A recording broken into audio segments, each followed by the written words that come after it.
Everybody has been asking the wrong question. For months now, the whole internet has been standing around a boxing ring pretending there was a fight, pretending there was a winner, pretending somebody actually walked out of that arena holding a trophy. But before we crown anyone, before we hand out belts, before we even talk about who lost, I need you to sit down, because tonight I am not here to argue about who won Papoose. I am here to prove to you that Papoose was never a prize anyone actually won in the first place. Welcome in. If this is your first time here, hit that subscribe button before the receipts start flying, because you are going to want to be in the room for what happens next. And if you have been rocking with me, then you already know the rules. We do not guess. We do not gossip for gossip's sake. We line up the timeline, we line up the tattoos, we line up the keys, we line up the paperwork, and we let the truth walk itself in through the front door. Because when you actually look at what Papoose did, and more importantly, what Papoose refused to do, a completely different story steps out of the shadows. A story about a man who never really moved out, a marriage that never really ended, and a whole audience that has been watching the wrong ring the entire time. So let us begin with the one detail nobody wants to sit with. Papoose and Remy Ma were married in 2008. That is not a fling. That is not a phase. That is not a chapter you tear out and toss away. That is 22 years of shared oxygen. 22 years of shared decisions, shared trauma, shared parenting, shared money, shared last names, shared everything. And when a man builds that kind of life with a woman, he does not just walk out one Tuesday and become a stranger. That is not how the human heart is engineered. 22 years does not evaporate. It relocates. It goes underground. It hides in the corners of a man's day until nobody is looking, and then it comes back through the door he swore he closed. Now here is where the story gets loud, because everybody has been focused on the new relationship. Everybody has been focused on the announcement, on the pictures, on the smiles. Everybody keeps pointing at the front of the stage. But the real show has been happening backstage this entire time.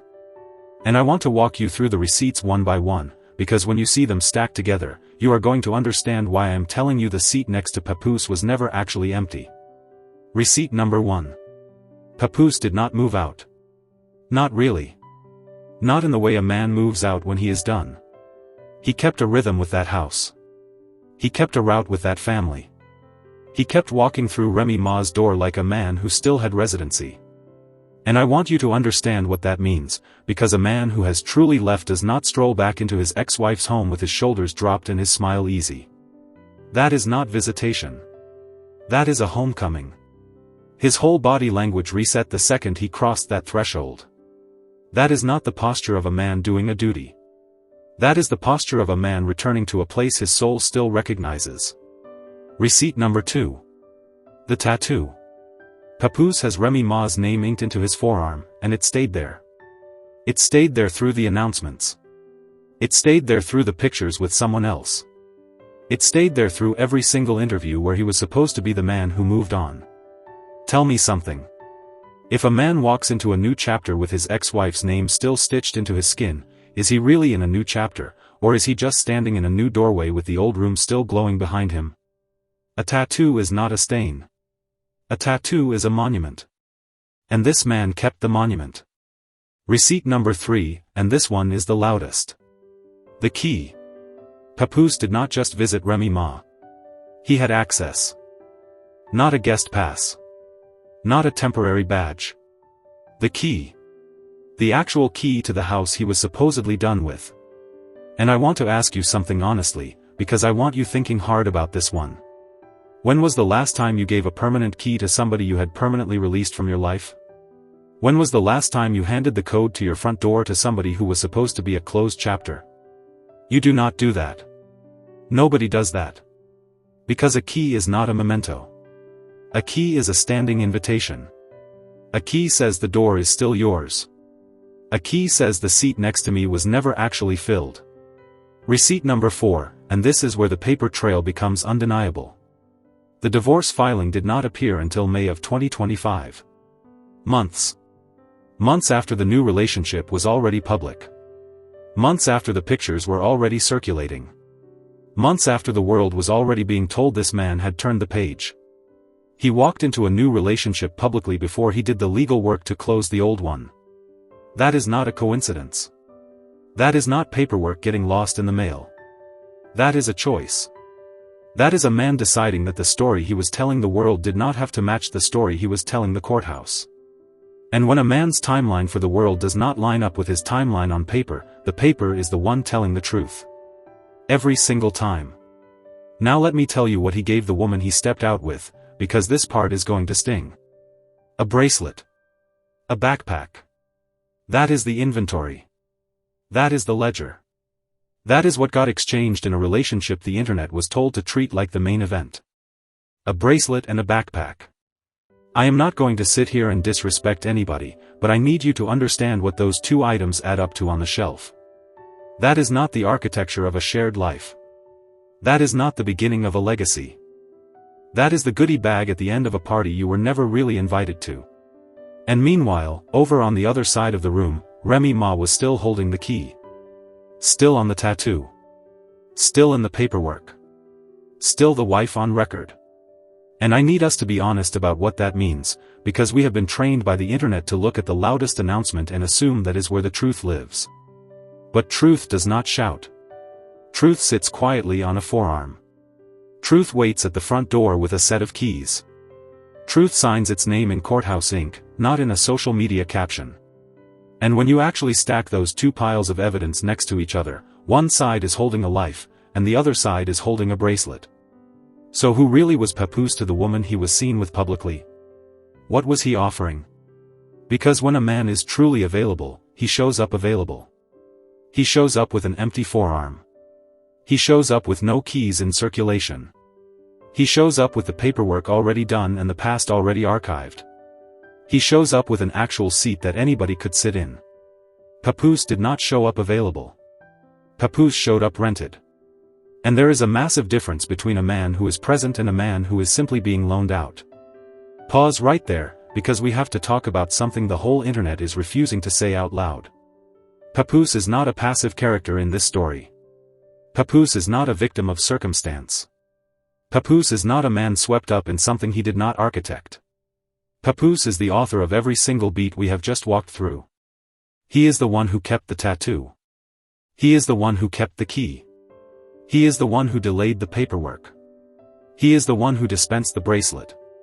He is the one who kept two women anchored to two completely different versions of what he supposedly was. That is not confusion. That is choreography.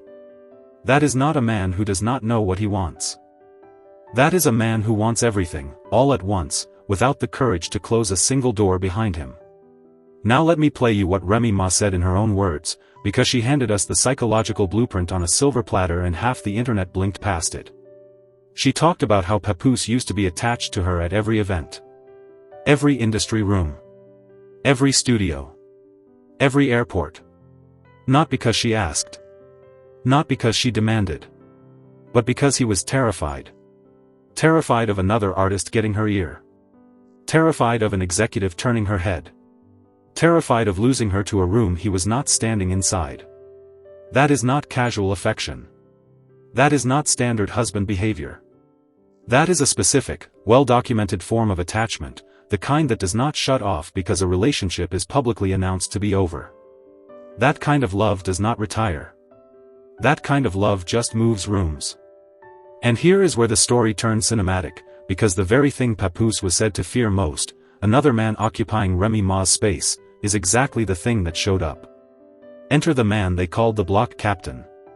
And what did Papoose reportedly do when that new figure got too close to the woman he supposedly no longer had claim to?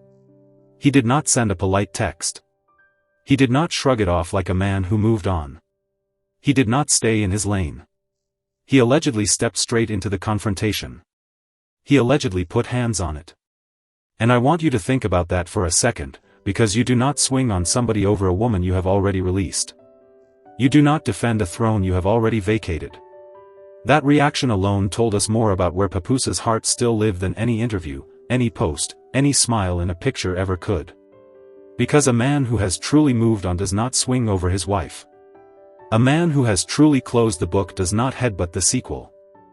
And a man who is genuinely present in a new relationship does not fly across town to defend the honor of a woman he supposedly no longer belongs to.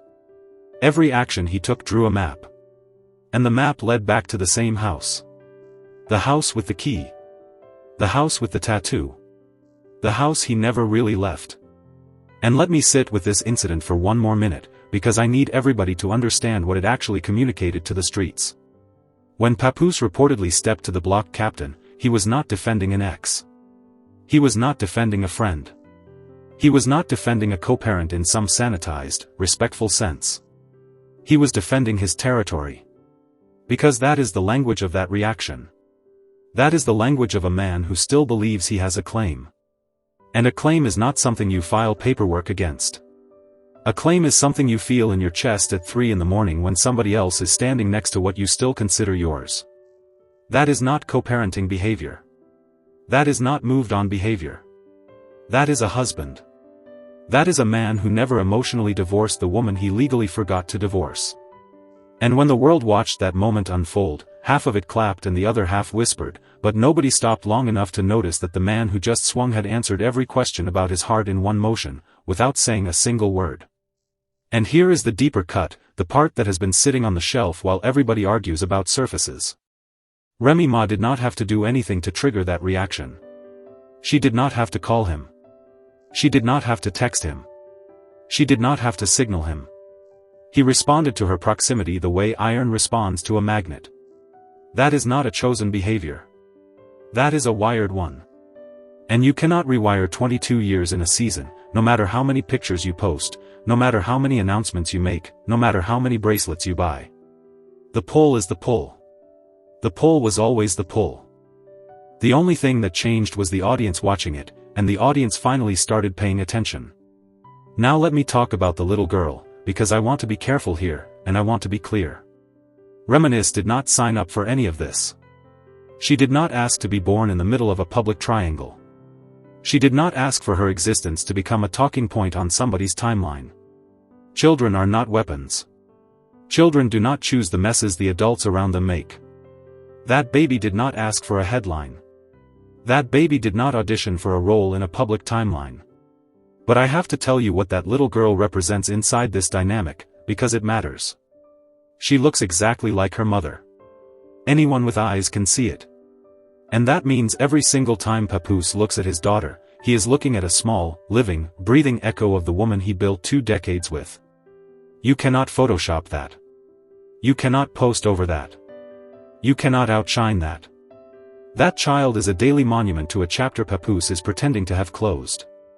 And then a comment surfaced online, the kind of comment that reveals everything in the person who wrote it.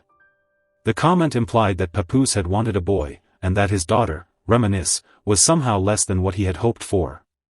Let me be honest with you. The moment you use a man's child to try to score a point in your insecurity, you have not won anything. You have exposed everything. You have shown every woman watching exactly what your hand looks like when your back is against the wall. That little girl is not a chess piece. She is not a jab. She is not an argument. And any woman stepping into a situation with a man who already has children needs to internalize that reality before she takes a single step further, because those children are not obstacles. Those children are extensions of him. If you cannot love them out loud, you were never really ready for him at all. But here is where it gets even sharper, and I want you tuned in for this one, because this is the pattern that gave the whole game away. Every single time, anything involving Remy Ma or that family surfaced online, there was a response. A father-daughter picture? Response. A family clip? Response. An old interview making the rounds?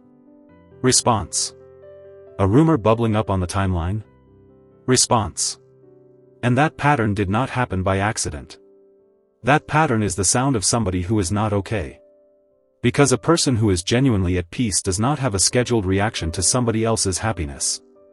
A person who is genuinely secure does not need to reassert their comfort at 2 in the morning. A person who is truly done with a chapter does not have a search alert set up on the chapter's name. The internet keeps telling us that peace looks like posts. That security looks like statements. That comfort looks like captions. But real peace does not photograph well. Real peace does not need a press release. Real peace does not stage itself for the algorithm. And every time somebody has to announce out loud that they are not bothered, the announcement itself is the evidence that they are. Comfort does not require an audience. Confidence does not require a caption. And love, actual love, does not need the internet to validate it every 72 hours. Now let us come back to the architect of all this, because Papoose sits at the center of a situation that he himself designed. And I want to say this clearly, because too many men escape accountability in stories like this while the women get dragged from every angle. Papoose kept the key in circulation. Papoose kept the tattoo on his forearm. Papoose kept walking through the door. Papoose kept the paperwork sealed. Papoose kept giving one woman a title with no legal foundation and another woman a bracelet with no future. Papoose is the one who kept both of them balanced on separate tightropes, one holding history and the other holding hope, while he stood on the ground with his hands in his pockets watching them work. That is not a man in transition. That is a man in control. That is not a man who was confused. That is a man who was comfortable being unclear. And you know what unclear men do? They keep options open. They keep doors ajar. They keep women guessing so they never have to answer a direct question. And every woman watching right now who has ever loved a man like that already knows exactly what I am talking about, because you have lived it. You have felt it. You have been the one waiting on the paperwork that never came, waiting on the tattoo that never got covered, waiting on the key that quietly stayed in somebody else's pocket. So let me ask you the real question. The one nobody has had the guts to put on the table until now. Was Papoose ever really available? Or was somebody standing in line for a chair that was never actually vacant? Was there ever an opening? Or was the whole thing a performance staged by a man who wanted the applause of two audiences at the same time? Because if the seat was never truly empty, then nobody won it. Nobody claimed it. Nobody built anything real inside it. They just leased the appearance of it. And when the lease ends, all you have left is a bracelet, a backpack, and a very expensive lesson. And I need every woman listening to hear me on this next part clearly, because it is the whole reason I built this episode. Getting the man is not the same as having the man. Standing next to him in public is not the same as living inside his priorities. Being announced is not the same as being chosen. There is a difference between being the woman who is seen with him and being the woman who is seen by him, and that difference is measured in tattoos, in keys, in paperwork, in 22-year marriages that never quite got dissolved. You can win the picture and still lose the person. You can win the announcement and still lose the man. Because a man's public post is not his private truth, and his caption is not his character. And I want to talk to the men in the audience too, because this is not just a lesson for the women. Papoose is a case study in what happens when a man refuses to close a chapter cleanly. When you drag your feet on the paperwork, you drag your integrity with it. When you keep the key in your ex-wife's door, you keep your heart in her hallway. When you tell one woman she is your future while your forearm still advertises your past, you are not being clever. You are being cowardly. Real men close chapters. Real men file paperwork. Real men remove monuments they no longer live under. Real men do not run two timelines on two women and call it strategy. That is not strategy. That is a slow-motion betrayal of everybody in the room, including yourself. Now here is the part where I want to bring it all the way home, because I promised you a story about a chair, and I want to close that loop. The chair next to Papoose was never empty. It was occupied by a tattoo. It was occupied by a key. It was occupied by 22 years of marriage that never got legally dissolved until well after the world had been told it was over. It was occupied by a house he still walked through and a daughter who looked exactly like the woman he built that house with. And any person who tried to sit in that chair was not sitting in a seat. They were sitting on top of somebody else's life, hoping the person underneath would eventually stand up and leave. But that person never left. That person just moved rooms. And that is the tragedy of the whole story, because everybody in this triangle deserved better than what they got. Remy Ma deserved a husband who either fought for her openly or released her cleanly. The new partner deserved a man who arrived at her door with empty hands, not with a bracelet and a backpack and a whole hidden second life. And the little girl in the middle of it all deserved a father who did not turn her existence into a battleground for adult egos. Nobody in this story got what they actually deserved. And the person who could have delivered that outcome, the person who held every single door open or shut, was Papoose, and Papoose chose neither. He chose in between. He chose the doorway. And before we bring this home, I need to say one more thing about Remy Ma, because she has been quiet in a very specific way through most of this, and I think that quiet has been massively misread. The internet loves to interpret silence as defeat. The internet loves to say that whoever posts the least loses the most. But silence is not surrender. Sometimes silence is strategy. Sometimes silence is a woman who already knows what she has, who already knows what the paperwork says, who already knows what the tattoo still reads, who already knows whose key is still in her drawer. And when you know all of that, you do not need to argue with the internet. You just wait. Because eventually the timeline turns, and eventually the announcements get outlived by the receipts. Remy Ma has been playing a long game while other people have been playing a loud one, and long games always outlive loud ones. Every single time. So drop it below, because I want to hear you on this. Was Papoose ever really available, or was somebody fighting for a chair that history had already claimed? Was there ever really a new chapter, or just a man in a doorway pretending the old one had a real ending? And if the past keeps walking into the present with keys in its pocket and ink on its arm, whose fault is that, the past, or the man who never actually locked the door? Tell me below. Argue with me below. Come with the receipts, come with the counter-arguments, come with the timelines. But do not come with the fantasy that this seat was ever open, because the seat was never open. The seat was warm the whole time. If you rocked with this breakdown, hit that like button, hit that subscribe, and share this with the friend who keeps trying to convince you the story is over. Because in the next episode, we are flipping the whole table.